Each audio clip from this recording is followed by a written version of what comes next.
पर्युषण पर्वों से पूर्व आप सभी लोग श्रवण कर रहे थे वीतराग श्रवण भगवान महावीर की अमृतमय वाणी श्री सूत्र कृतांत सूत्र के सूत्रों के माध्यम से। छोटे छोटे सूत्रों के अंदर अध्यात्म समाया है, भगवान महावीर की वाणी का सार है और ये सार हमारे जीवन में परिवर्तन लाने में सक्षम है। और इस सार को हम जितना सुने, मनन करें, चिंतन करें तो ऑटोमेटिकली जीवन में सुधार होगा, परिवर्तन होगा, भाव शुद्धि होगी, आचार शुद्धि होगी, बहुत सारे परिवर्तन आएंगे। उसी जो बीच में कड़ी छूट गई उसको आगे बढ़ाते हुए आगे सूत्रों की चर्चा करेंगे। आगे कहा है कहम कहम व वितिगिच्छित ने, जिसका अर्थ है मुमुक्षु को कैसे ना कैसे मन की विचिकित्सा से पार हो जाना चाहिए। कैसे ना कैसे करके मुमुक्षु मोक्ष की चाहत रखने वाला, साधु साध्वी भी हो सकते हैं और आप गृहस्थी भी हो सकते हैं, तो कहा विचिकित्सा से पार हो जाना चाहिए। विचिकित्सा क्या है? साधना और उसके फल के बारे में शंका करना। साधना और उसके फल के बारे में शंका करना कि मैं व्रतों अणुव्रतों का पालन करता हूं, पता नहीं इसका कुछ फल है या नहीं। मैंने व्रत बेले तेले उपवास 28 मास खमन किया, पता नहीं इसका कुछ फल है या नहीं। पता नहीं, लोग कहते हैं कि वे स्वर्ग नरक मोक्ष है, पता नहीं है या नहीं। और लोग कहते हैं कर्मों के फल भोगने पड़ेंगे, मुझे तो लगता नहीं कर्मों के फल भोगने पड़ते हो, पापी तो फल रहे हैं, मैं तो इतना धर्म ध्यान करता हूँ, मेरे यहाँ तो गरीबी है। अनेक तरह के कुतर्क मन में जब आते हैं तो ये कहलाता है विचिकित्सा, कि फल का परिणाम आस्थाएं डामाडोल हो जाना, इसे विचिकित्सा कहते हैं। इससे दूर हटने की बात, इससे बचने की बात भगवान महावीर कहते हैं कि आप किसी तरह की विचिकित्सा है तो उससे पार हो जाओ, मुक्त हो जाओ, दूर हट जाओ।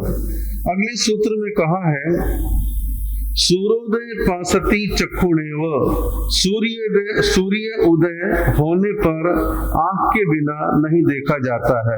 वैसे ही स्वयं में कोई कितना ही चतुर क्यों ना हो, निर्देशक गुरु के अभाव में तत्व दर्शन नहीं कर पाता।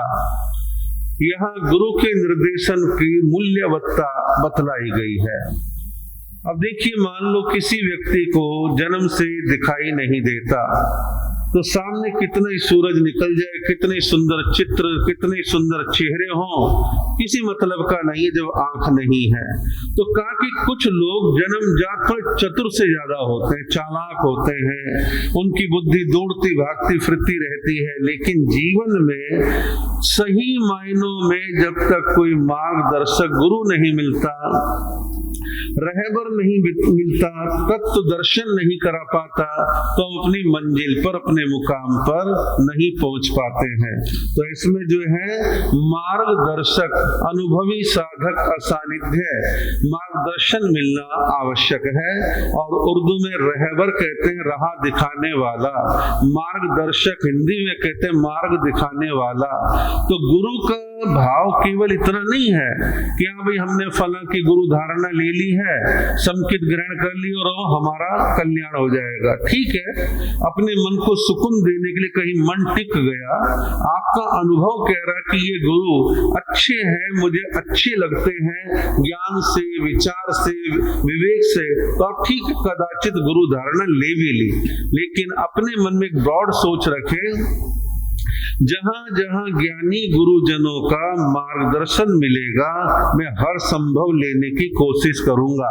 अब मार्गदर्शन लेने के लिए भी दो ही बातें, या तो आप उनके अनुभवी वचनों को सुनने का प्रयास कीजिए लगातार, या आप थोड़ा सा समय निकाल के आए, रोजाना 10 मिनट 5 मिनट बैठें, कोई प्रश्न लेके आए, कोई जिज्ञासा रखें, वो भी आप एक पूछेंगे वो दो बतलाएंगे, क्योंकि उनके पास ज्ञान है, अनुभव है, तो आपको कुछ ना कुछ अच्छा बतलाएंगे।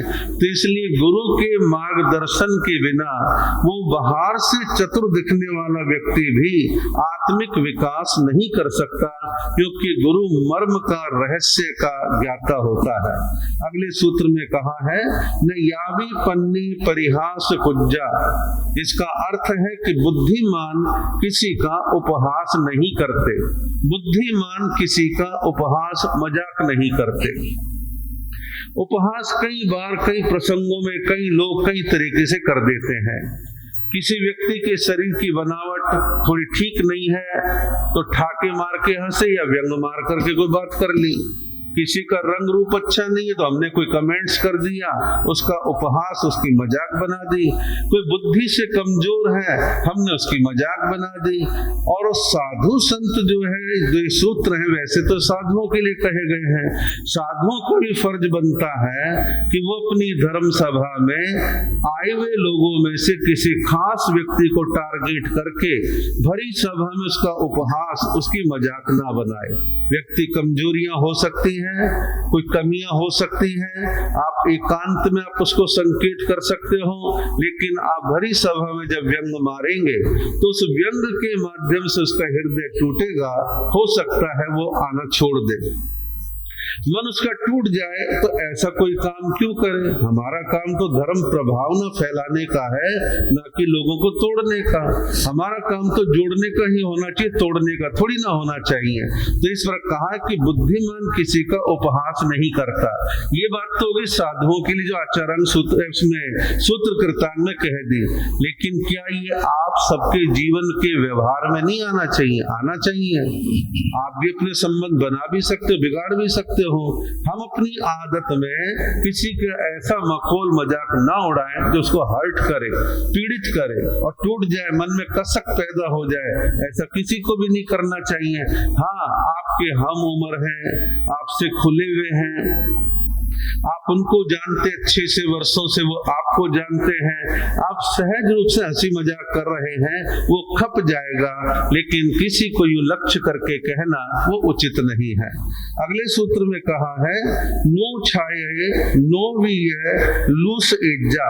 कहा है उपदेशक सत्य को कभी छुपाए नहीं और न ही उसे तोड़ मरोड़ करके उपस्थित करे। कहा है कि उपदेशक कौन है? उपदेश देने वाला कौन है? साधु साध्वी है। कदाचित कुछ श्रावक लोग वो समय समय पर अपने भाव, अपने विचार रखते हैं, या स्वाध्यायी बन के परिषदों में बाहर क्षेत्रों में जाते हैं, वो भी उपदेशक है। उपदेश देने वाला सबसे पहला काम भगवान की वाणी से छेड़छाड़ ना करे और जो कहा है उसका सही स्वरूप आम जनता को बतलाए और उसको अर्थ बदल के, तोड़ मरोड़ के और अनेक प्रकार से, कई बार हम क्या करते हैं, दर क्षेत्र काल भाव, आज ऐसा कल वैसा, अनेक तरह की बातें कह के हम चीजों को उड़ा देते हैं। तो इसमें होना क्या चाहिए? एक तो सत्य दृष्टि रहे और तोड़ मरोड़ करके पेश ना करे। हाँ, ये कह सकता है आगम के अंदर भगवान ने तो ये फरमाया, लेकिन मेरी यानी आज के समय की हमारी कमजोरी है, हम उसका पालन नहीं कर पा रहे। कम से कम इस बात को स्वीकार तो करें। हमारे उप प्रवर्तक भंते श्री पारस मुनि जी महाराज, उनका मैंने कई बार नोट किया, देखा, वार्तालाप में भी और प्रवचन में कहते, देखो भाई, भगवान ने तो शास्त्र में ये कहा है, लेकिन क्या करें, हमारी क्षमता इतनी नहीं है, आज हमसे इस प्रकार का आचरण नहीं हो पा रहा है, हम अपनी कमजोरी को स्वीकार करते हैं। कम से कम व्यक्ति सत्य को स्वीकार तो करे। तो कभी भी जो उपदेष्टा को, प्रवचन देने वाले को, बात कहने वाले को झूठ नहीं बोलना, चीजों को छुपाना नहीं है और तोड़ मरोड़ करके पेश नहीं करना चाहिए। फिर आगे कहा है नो तुच्छ नो ये विकथ इज्जा, जिसका अर्थ है साधक ने किसी को तुच्छ हल्का बतलाए और ना किसी की झूठी प्रशंसा करे। अब हम साधु लोग, मान लो इस प्रवचन के पाटे में बैठ के हमारी सभा में एक राजनेता आ गया, एक धनवान व्यक्ति आ गया, एक सामाजिक कार्यकर्ता आ गया, उसका जो एक्चुअल स्वरूप है या गुण है वो कहे वहां तक तो ठीक है। हम अनावश्यक बटरिंग करके इसको चढ़ा करके, फुला करके पेश करें, क्या मतलब है? और किसी को हीन भी ना बतलाए, यानी उसमें गुण है, विशेषता है, अच्छा सामाजिक कार्यकर्ता है, विद्वान है, अच्छा गायक हो सकता है, कवि हो सकता है, लेखक हो सकता है, उसे डाउन भी ना करें। डाउन क्यों कर, उसका तिरस्कार क्यों कर? उसकी प्रतिभा है तो प्रतिभा को स्वीकार करना चाहिए। तो कहा है कि साधक ने किसी को तुच्छ हल्का बतलाए, न किसी की झूठी प्रशंसा करे। आगे कहा है विभज्यवायम में व्याग्रेजा, विचारशील पुरुष सदा विभज्यवाद अर्थात शाद्वाद से युक्त वचन का प्रयोग करे। विभज्यवाद का मतलब शाद्वाद, ये अनेकांत का ही तरीका है। विभज्यवाद में क्या होता है, हम एक चीज को कई एंगल से देखते हैं, एक चीज को कई एंगल से देखते हैं, ये विभज्यवाद कह दो चाहे शाद्वाद कह दो। एक उदाहरण दे तो शायद आपको समझ में आए। कोई तस्वीर किसी भी चीज की गली में आर पार किसी रस्सी के माध्यम, तार के माध्यम से किसी ने टांगी बांधी, और गली में होगा क्या, कोई इधर से आएगा कोई इधर से जाएगा, और उसमें क्या है, इधर से जो चित्र है वो मान लो गोल्ड कलर का है, इधर से चांदी का है। तो इधर से जाने वाले ने देखा अरे तो चांदी का है और चला गया, उधर से आने देखा सोने का है, लेकिन दोनों जब मिलेंगे तो बहस करेंगे, नहीं वो तो सोने का था मैंने देखा, वो कहता नहीं मैंने चांदी का देखा है। अरे भाई तेने एक पक्ष देखा है, दूसरा पक्ष थोड़ी ना देखा, तू तो सीधा गया, एक तरफ का देखा उधर को निकल गया, इधर वाले ने इधर का देखा, इधर का नहीं देखा, चला गया। ऐसे ही कई बार हम विराट सत्य का एक पक्ष देख के कहते हैं मैंने सत्य जान लिया, सत्य जान लिया। नहीं भाई, सत्य बड़ा है, व्यापक है, उसका अनुसंधान लगातार करना चाहिए। दुनिया में यदि कोई इस मामले में सही और खरे हैं तो वैज्ञानिक हैं। वैज्ञानिक कभी किसी रिसर्च को नहीं कहते ये रिसर्च ही संपूर्ण रिसर्च है, वो कहते हैं मैंने यहाँ तक खोज करी, अब आगे वाले इससे बढ़िया और खोज करे।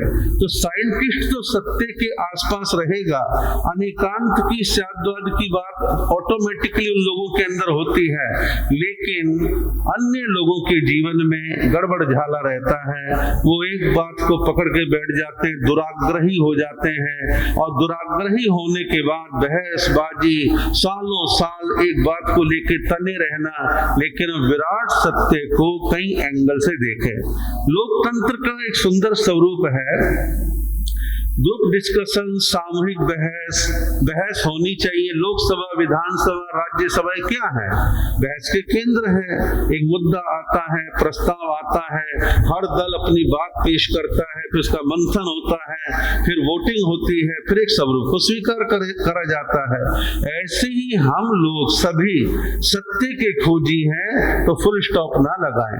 हम लगातार अपने आप को या तो पढ़ने की आदत बनाएं, या भिन्न वक्ताओं को सुनते सुनते जितना संभव सत्य को स्वीकार करें। और जब विभज्यवाद, अनेकांतवाद की दृष्टि आ जाती है तो हम वैचारिक संघर्ष में उलझते नहीं हैं। जैसे समझदार व्यक्ति ट्रैफिक जाम के अंदर अपनी बाइक, साइकिल, पैदल फटाफट निकलता हुआ पार हो जाता है, ऐसी विभज्यवाद, अनेकांतवाद वाला किसी से उलझता नहीं है। कहता भाई तेरी समझ यहाँ तक है, मेरी समझ यहाँ तक है, तो अपनी समझ पे रहे, मैं आगे बढ़ता हूं। तो हमें विचारों के टकरावों को टालने के लिए हमें इस प्रकार का चिंतन जो भगवान महावीर ने दिया है उससे हमेशा अपनी दृष्टि में, अपने दिमाग में रखना चाहिए। अगले सूत्र में कहा है निरुद्धगम वावी ने दी इज्जा, थोड़े से में ही कहे जाने वाली बात को व्यर्थ ही लंबा ना करें। कोई बात है, चाहे हम आमने सामने बैठ के बात कर रहे हैं, चाहे प्रवचन दे रहे हैं, चाहे कुछ भी कर रहे हैं, अब जो बात इतने में कही जा सकती है उसे इतना करने की आवश्यकता नहीं है। यानी कि शॉर्ट में अपनी बात को कहने की क्षमता, बिंदु में सिंधु को समाने की क्षमता, गागर में सागर करने की क्षमता वक्ता के पास हो तो शॉर्ट में अपनी बात कह देता है। लोकसभा, राज्यसभाओं में वहाँ के जो अध्यक्ष होते हैं वो भिन्न भिन्न पार्टी वालों को टाइम देते हैं, घंटी बजाते हैं, माइक से बोल देते हैं बस आपका टाइम हो गया, बंद करो। यानी वहाँ समय कम है, आप लंबी राम कहानी मत गाओ, आप उसे शॉर्ट में पिन पॉइंट अपनी बात को कह दो, लंबा कहने की आवश्यकता नहीं है। मैं देखता हूँ बड़ी बड़ी धर्म सभाओं में हमारे साधु भी मिस्टेक करते हैं और वक्तागण भी करते हैं। मान लो 1 दर्जन महाराज बैठे, क्या सबके नाम लेने जरूरी है? मंचासीन पूज्य साधु एवं साधु वृंद, हो गया काम, सब आ गए। तेरा पंथ में तो कितना ही बड़ा क्यों ना हो, बस सीधा कर श्रद्धे आचार्य प्रवर के चरणों में वंदन नमन, बाकी सब साधु सती आ गए। लेकिन हमारे कईयों की आदत है, जब तक सबके नाम पुछल्ले ना लगा दे मजा ही नहीं आता। तो कहने का भाव यह समय की नजाकत को समझ के समय भी बचता है, बात की बात कही जाती है। और कई लोगों के पास रिपीटेशन ज्यादा होता है, रिपीटेशन ना हो, सीधे सीधे बात को कह दें, वो अच्छा रहता है। तो इसलिए यहाँ पर जो कहा है, थोड़े से में ही कहे जाने वाली बात को व्यर्थ ही लंबा ना खींचे, अर्थात संक्षेप में अपनी बात को, सार गर्भित बात को कहने का प्रयास करें। पीछे मेरे ऊपर भी एक प्रेशर रहा कि महावीर जयंती के अवसर पर 2550वें अवसर पर नरेंद्र मोदी भारत मंडपम में बुलाया समाज ने, मैं भी गया, स्थानकवासी समाज की ओर से मुझे भी बोलना था। बार बार वहां पर पीएम ऑफिस से प्रेशर था, आयोजक हमको कह रहे थे 3 मिनट में अपनी बात कहनी है। तो मैं समझ गया कि ये विशिष्ट कार्यक्रम होते हैं, इनमें 3 मिनट का मतलब 3 मिनट होता है। वैसे तो आम आदमी सोचे भी 3 मिनट में क्या बोल ले क्या ना बोल ले, लेकिन मैंने तो अपना इस प्रकार के पॉइंट्स तैयार कर लिए थे कि इन पॉइंट से बाहर नहीं निकलना और जैसे न्यूज पढ़ी जाती है उस शैली में अपनी बात को कहना है। और लोगों ने कहा, मेरे पास तो कोई घड़ी देखने का ना तो समय था, लेकिन मेरा अंदाज था, लोग कहते हैं आपने तो 3 मिनट में पूरा कर दिया। और मेरे से पहले 2 वक्ता साध्वियां थी, वो 3 मिनट को लांग के आगे बोली, उनके माइक बंद कर दिए। तो कहने का मतलब मैं ये नहीं कह रहा कि मैं कोई बहुत बड़ा वो तीर चला दिया, बात इतनी है कि समय की सीमा का सब लोग ध्यान रखें तो चीजें सुंदर, अच्छी और प्रभावशाली बनती हैं। और आजकल मैं इन चीजों सुनता रहता हूँ, अजी वहां 10 बजे तक कहा था, महाराज ने इतना लंबा खींच दिया, 11 बजा दिए, ऐसा हो गया वैसा हो गया, अब क्या करें, दुकान भी जाना होता है, काम भी करने होते हैं। तो साधु समाज को भी इस प्रकार का चिंतन रखना चाहिए कि हम सभा को समय पर प्रारंभ करें, समय पर पूर्ण कर दें। और सीधा सीधा है, जितना लंबा खींचोगे ऊब पैदा होती है और व्यक्ति की रुचि भंग हो जाती है या वो आना छोड़ देते हैं। एक आध सूत्र और कह के अपनी बात को पूरा कर रहा हूं। नाइवेलम वैज्ञा, जिसका अर्थ है साधक आवश्यकता से अधिक ना बोले। आवश्यकता से अधिक बोलने का मतलब ये नहीं कि आधा घंटा ना बोले, पौना घंटा ना बोले, जो समय है उतना तो प्रवचन या अपने विचार रखने ही है। आवश्यकता से अधिक ना बोले का मतलब है कई बार किसी विषय पर हम जरूरत से ज्यादा बोल के अपने विरोधी खड़े कर लेते हैं, या कई बार हम लोग जो है कैसे बातों में फंस जाते हैं कि वो कंट्रोवर्सी पैदा हो जाती है। मैं समझता हूं कि खास तौर पर विवादास्पद विषयों पर तो बड़ा नपा तुला बोलने का भाव रखना चाहिए। जब कोई भी व्यक्ति सीमा से अधिक बोलता है तो कई बार बात बिगड़ जाती है। लड़की वाले रिश्ता करने के लिए आए हैं, अब उनमें किसी मौसा को, किसी मामा को, किसी फूफा को ज्यादा बोलने की बीमारी हो, वो होता और रिश्ता भी कई बार टूट जाता है। अरे भाई, सीमित बोलो, सिलेक्टेड बोलो, सीमा से ज्यादा मत बोलो। अभी नई नई रिश्तेदारी बन रही है और आप बात का कबाड़ा मत करो। तो कुछ लोग बात का कबाड़ा कर देते ज्यादा बोल करके। तो ऐसा चाहे घर है, व्यापार है, समाज है, राजनीति है, धर्म है, सीमा से अधिक बोलना उचित नहीं है।